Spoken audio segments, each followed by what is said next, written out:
If I can just have your attention for a moment. While people are going back to their seats,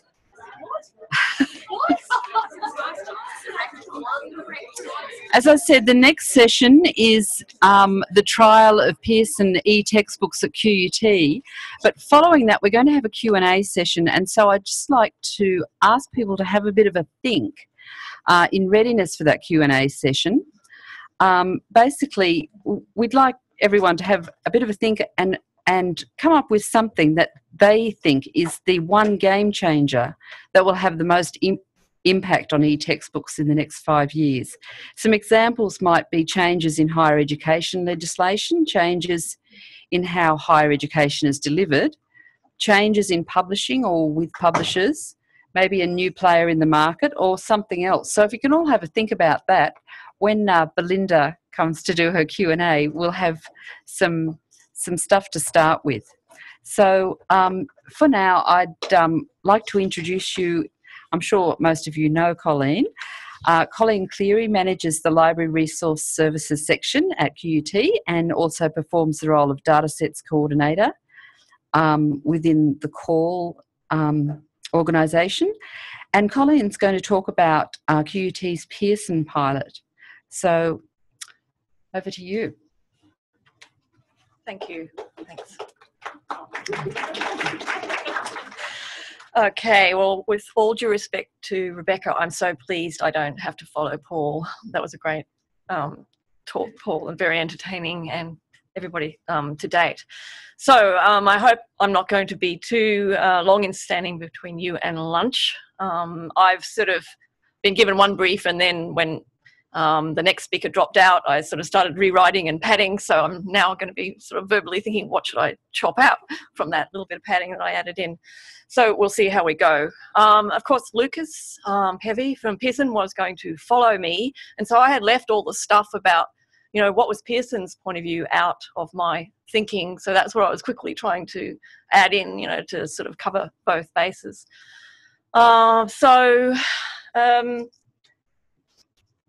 We've been working with Pearson for some time, organising central licensing of commercial courseware and learning resources, we being the library, and Martin Borchert, of course, my Associate Director.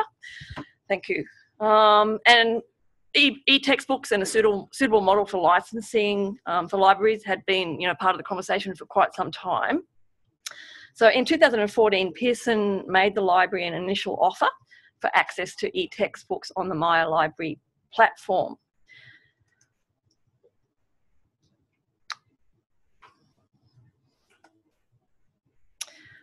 So Pearson told us that they wanted to move to a license agreement model. The Maya Library program was going to be their site license arrangement. They had a student program with VitalSource.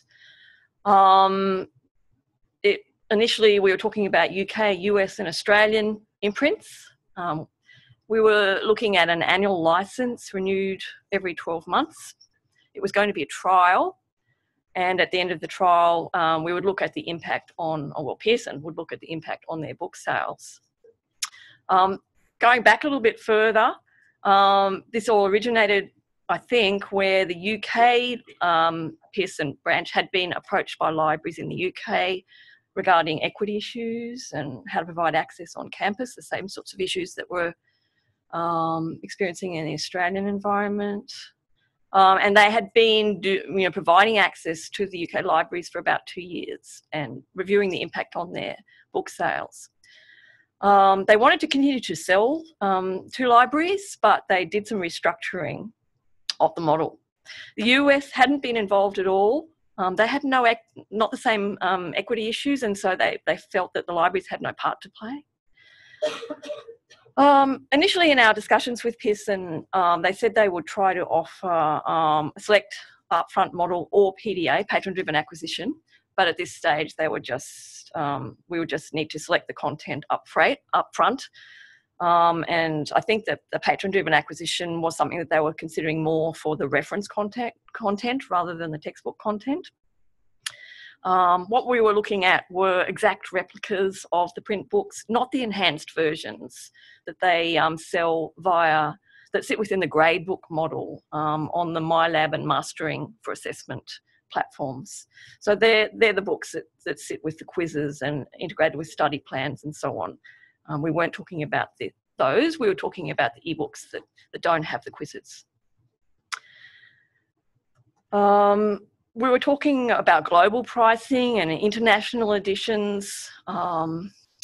And so we were expecting that eventually, majority of the content that we would be seeking would be available as international editions and available through this model.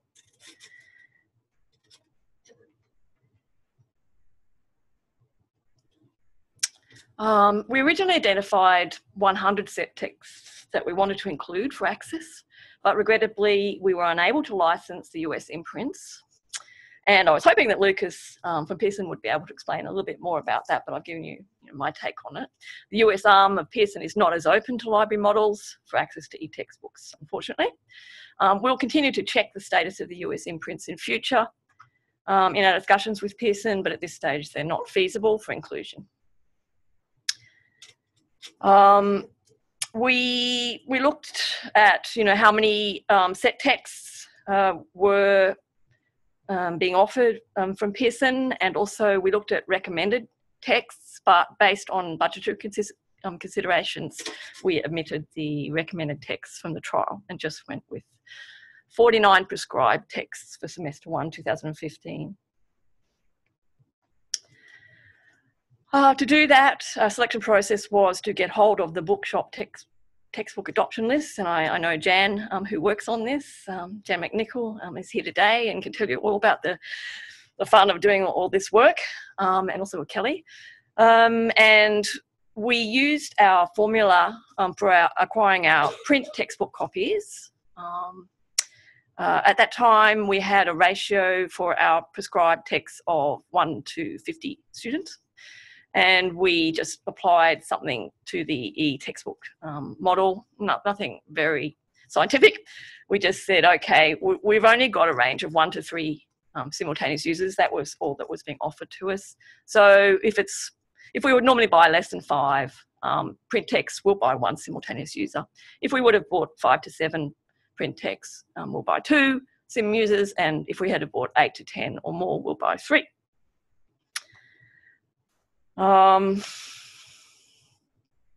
So we, got our student enrollments and pumped that into the formula and calculated the total cost. So we were looking at a subscription model, not an outright purchase. That was, the Pearson model. We didn't have any choice in that. The pricing was based on a factor of the print list price, and then on top of that, add on your 2 or 3 simultaneous user pricing. As our modelling of the original proposal against our existing print text purchases indicated, we would have had to continue to buy lots of print copies in order to maintain a reasonable level of access. We negotiated further on the original pricing that was offered. And based on some partial success in negotiating the pricing, and due to the value of the textbook titles to QT courses, and even though the pricing was a subscription model, we decided to trial a library subscription for 2015, paid from our 2011 library resource allocation. There was a precedent to some extent in that the library has been buying e-textbooks from selected publishers where available via aggregators such as EBL, and we'd been participating in the Gale-Cengage trial, which we've heard of earlier today, for access to their textbooks by EBL, and more recently with the Oxford trial. But this was largely, in my view, dancing around the edges a bit. And the Pearson offer provided the library with a breakthrough in being able to obtain access to all eTextbooks from, well, a lot of eTextbook from a major publishing source of textbook content in use for QT courses. The library will use the Pearson trial to assess the usage and the level of turnaways and compare the average cost per use against the print. And we'll be in a position to then provide some feedback to Pearson on the value of this model and to assess the impact and affordability for QT within our budget.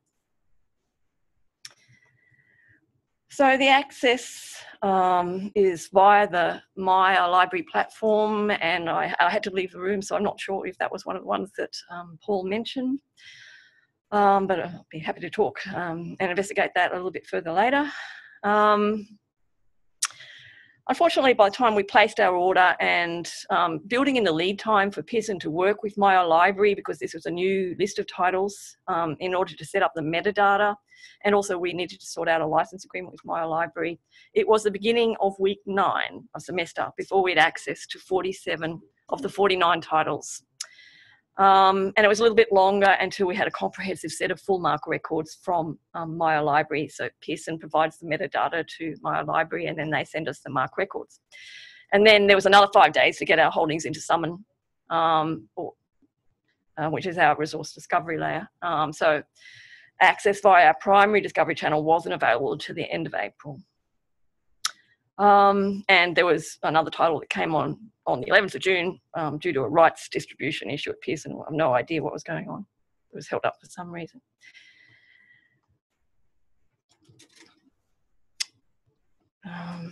So we hadn't really had much experience at all with the My Library platform. We had one title for business, a single user title on My Library prior to this.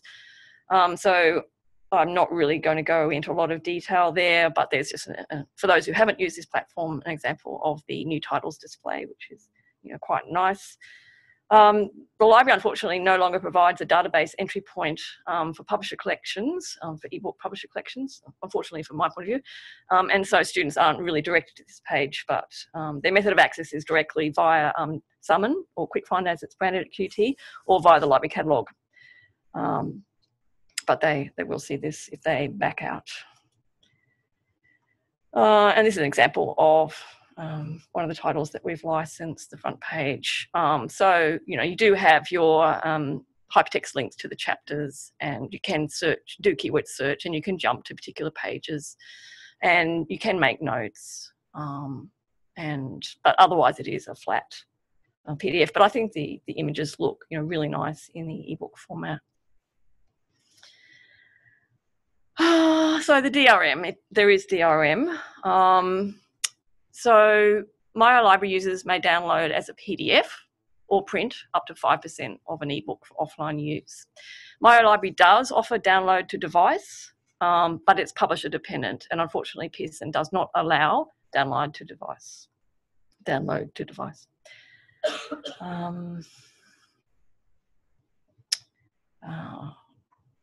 I was going to say, Lucas may wish to comment on this limitation from the publisher view and whether the trial usage supports this restriction, but I'll follow that up with him later.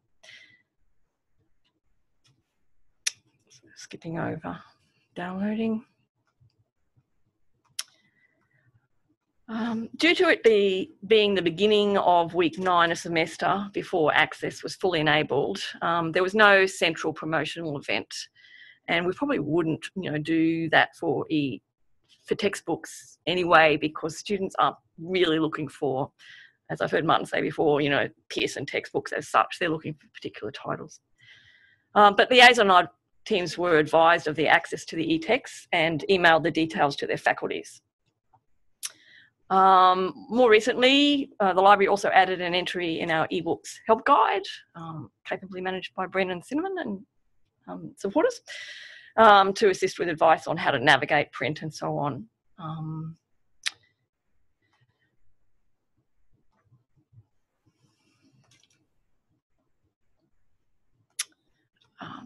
I got asked the liaison librarians, for a little bit of feedback about how the academics had responded to these notifications of availability. And so, early childhood education were excited, and they went about advising students of the new format available to them. Engineering academic thought it was great news, advising students. Biology disappointed because they had some US titles that they really wanted to license. And we, unfortunately, before we found out that they weren't going to be included, we had raised their expectations somewhat, I think. But they found an Australian title that they really want to access for semester 2, so they haven't been put off. We haven't done a survey of students, particularly given the timeframes, but I did ask the ASL librarians, and I know that people like Graham Dawson followed up with their academics, thanks Graham, just to find out, get some feedback from the academics and see if the students had given them any feedback. We haven't received any negative feedback, but that's something we might, I think, investigate a little bit further in semester 2. So there's been nothing negative about those DRM restrictions, but I am interested to hear what people had to say today, and that would reinforce my perception that people would much rather be able to download the whole book to the device. We did experience some issues with subject access to the content, which I'll talk about briefly, and then I'll talk about the usage. When we first loaded the records, we found that although we had books in a range of subject areas, when people were looking at the browse by subject option in my library, only social science was coming up as a subject category.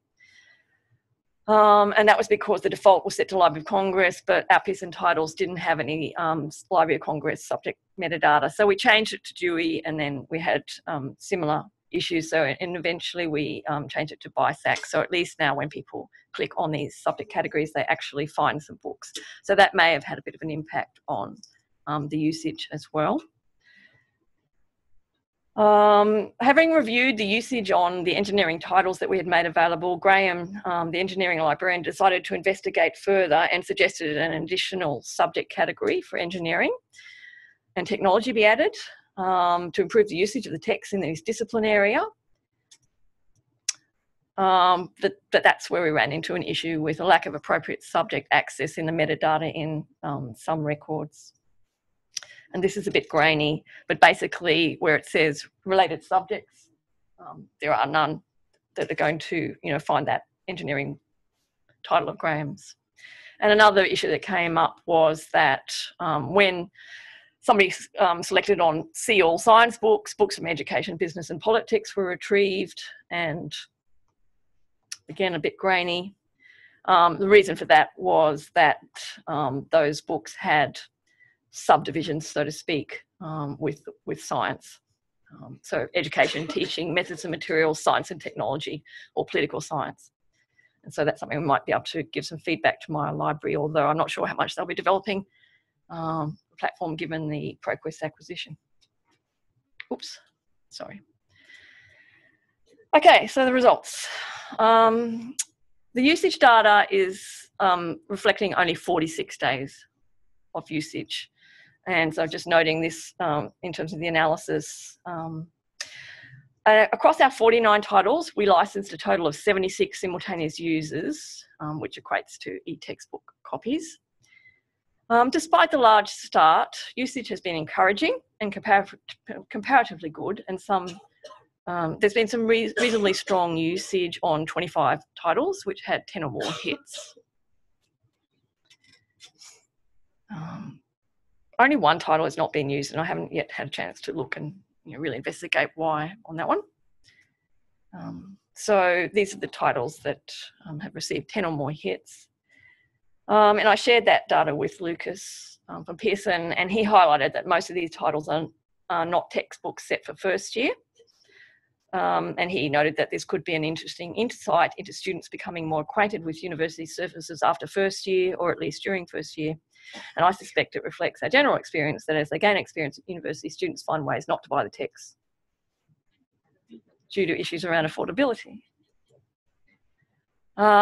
Sessions and searches, it always intrigues me as to why there are more sessions than usages. If anybody remembers from the previous slide, haven't quite got my handle around that. You can see from the low number of searches that most of the usage is coming from the discovery interface links rather than searching on the platform. Printing and downloading, noting that this usage reflects a little bit more than 1 calendar month's access. And you can see that section requests and page views are very similar. That's obviously the way that the platform is structured. Interesting that the ratio of pages viewed to pages downloaded is about 10%, suggesting perhaps that a 10% threshold on downloading may be more appropriate, at least. The small number of pages printed is interesting, suggesting that students were perhaps working from home or using their own devices as opposed to using shared computers at university. Turnaways, as you will remember, we only had 1 to 3 users, and I've shown the sim users over to the right-hand side. There were a total of 88 turnaways across 19 titles or 31 copies, and a handful of titles accounted for the majority of turnaways. In the case of multivariate data analysis, where there were 26 turnaways in June, we probably could have had 2 or 3 sim users for that title, and there were 2 other titles which had 10 turnaways in May, so we may need to look at the users on that. But in most other cases where we've subscribed at 3 sim users, for that period of time we could probably have done with 1 or 2, but that may well change once we have proper full semester access and a bit more promotion, chance to be more effective. At the same time that we were trialling the Pearson eText, we've reviewed our usage of print textbooks during semester 1, 2014. And as you can see from this sample, the average checkout per item for these titles at our Guns Point campus is very low. This graph represents a total of 570 copies, which were used only 1,672 times in semester 1, 2014, at an average of 2.9 circulations per copy. At an average price of $70, that's $24.13 per circulation. Obviously, these books will continue to be used into the future for some period anyway, and the cost per use will improve as they are used more. Usage data is based on circulation only for semester 1, therefore not taking into account titles that are used both in semester 1 and 2. There's also no way of accounting for variables such as non-return copies that are out of circulation for extended periods, lowering circulation and missing items. And a future process for gauging the demand of textbooks could be creating lists based on the number of holds placed per item. However, the results were the same, if not worse, at our other branches. As a result of this analysis and not the Pearson study, we've cut back on our print copies from a ratio of 1 to 25 students up to a maximum of 25 copies, down to 1 to 50 students to a maximum of 10 copies. This is independent of the Pearson trial and reflects the usage on these print titles. It's interesting, however, to see how the Pearson MyLibrary trial usage compares with the print textbook usage. So when Graham went back to the academic to get some feedback, he noted that the access wasn't available to the end of week 8, beginning of week 9, and as Graham pointed out, there's going to be a big increase in the number of students, and having the book available from the start of semester 2 should lead to a significant uptick in usage. And the academic's definitely going to put a link into Blackboard under the course materials area, make an announcement on Blackboard and during the first week of lecture. Graham noted in his exchange with the academic that the intention was not to discourage students purchasing their own print copy, and that, in his opinion, a good textbook is a very efficient instructional medium and there is no substitute for owning your own print. Thanks, Graham.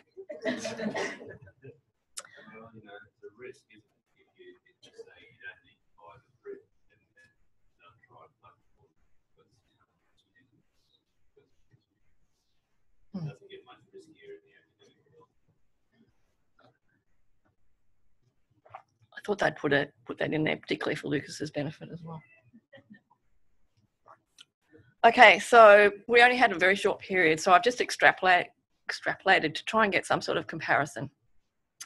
So using that extrapolation over 12 months, that comes out at $2.15 a hit on the basis of the usage we've had to date. And that's subscription costs per use. Just comparing against the Gale usage as well. I don't need to go all over that background because some of that's already been covered. You know, it's not subscription, it's non-linear user lending, 3-user outright purchase. So how does this compare? So just going back to, you know, what I showed you before, that was $24.13 per circulation. QT's usage in 2014 semester 2 came out as $6.90 per use, and the Pearson $2.15 per hit. But we are talking outright purchase versus subscription. But bear in mind, you know, what we heard earlier today about the life of a textbook. So it doesn't matter so much anymore. At a glance, the comparison doesn't look too bad to me. Now down to sort of some of the detail in terms of turnaways. I don't know for print semester 1 2014 because we don't have that data. The Gale trial for QT, about 3% of all access attempts. That was the data across the whole of the trial participants. So 13 participants out of the 43 or whoever participated had turnaways. I don't know, not too sure about that one. And Pearson, 4.63 per copy. That was only counting the copies that had turnaways.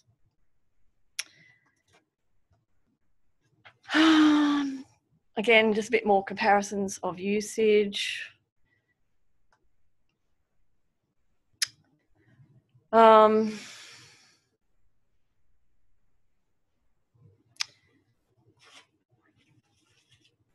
the Pearson trial, there were less pages viewed on average and more pages downloaded. Cengage trial, $2 received, 0 use. Pearson trial, 1 title, 0 use, and it's pretty early days. Oh, okay. I'm getting to the end anyway. Nothing more to see here.